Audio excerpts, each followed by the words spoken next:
يسعد جميع أوقاتكم يا رب بكل خير وسعادة. اليوم رح نعمل سوا حلا الكل بيحبه وموجود مقاديره في جميع البيوت عنا تقريبا. مكون كثير سهل وكثير طعمه طيب. رح جميعكم تحبوه إن شاء الله. رح نعمل سوا ليالي لبنان بطريقة بسيطة وسهلة.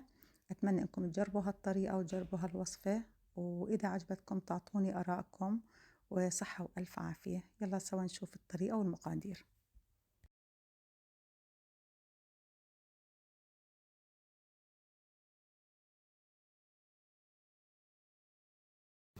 في البداية عندنا مثل ما انتم شايفين، عندي حطيت على النار 5 كاسات حليب. إذا كان الحليب حليب سائل 5 كاسات. بيصير برضه إحنا نحط حليب مجفف مع كل كاسة مي، بنحط معلقتين حليب. طبعا عندنا المقادير كلها بنحطها بنفس الكاس.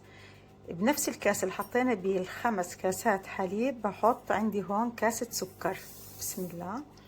انا تعمدت انه احط كاسة سكر. في ناس بتحط كاس الا ربع، لا انا تعمدت انه احط كاس كامل سكر، مشان في ناس ما بتحب تحلي بالقطر، فبيكون حلا الحلا منه فيه، حلا الحلو منه فيه خلص بالسكر.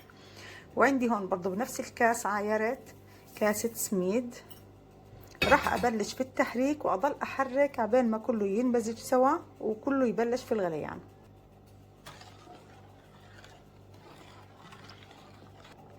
هسه بالنسبة للمنكهات أكيد حسب الرغبة، لكن أنا بشوف أطيب إشي عليها هون بحط مثل ما انتم شايفين ربع معلقة صغيرة مستكة، ما بكتر. بسم الله. وكمان أضفت لها معلقة ماء زهر أو ماء ورد، الموجودة عندكم الاثنين بيوفوا بالغرض.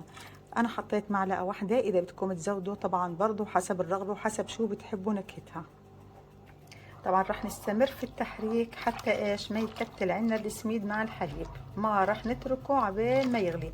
حتى بعد ما نشوف الغليان بنخليه دقيقتين بعد ما يغلي، حتى انه نتأكد انه كله اخذ نكهة بعض، كله اخذ طعم بعض، انه صار القوام اللي بدنا اياه. شوفوا هسه عنا هون بس بلش في الفقاعات هاي، هيك عرفنا انه بلش في الغلي. بس ما رح نطفي الغاز، رح اخليه كمان دقيقة او دقيقتين لتصير الفقاعات هاي اعلى واكبر من هذا الحجم. اتاكد انه خلص هيك واطفي عنها الغاز. هسه بالضبط مثل هيك. هسه هيك خلص بنسكر غازنا. بسم الله. هسه عنا هاي البايركس، فضيناها في البايركس.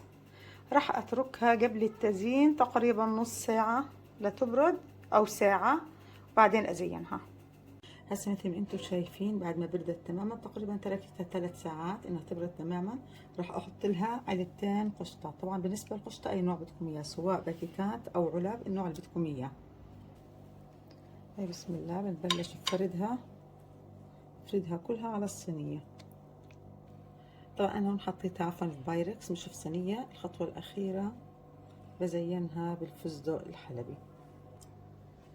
مثل ما انتم شايفين هاي الخطوه الاخيره زيناها، حطيت لها الفستق الحلبي. طبعا في ناس بتحب انها تاكل لبنان على الحلا اللي هو فيه هلا حاطينها طبعا حلا الحليب وكاسة السكر. في ناس لا بتحب انها القطر، واكيد احنا طبعا جهزنا القطر معها. وريت ان شاء الله صحة والف عافية، واتمنى انكم تجربوها بهالطريقة وهالمقادير وتعطوني رأيكم. واتمنى منكم الاشتراك في القناة وتفعيل زر الجرس، وصحة والف عافية للجميع.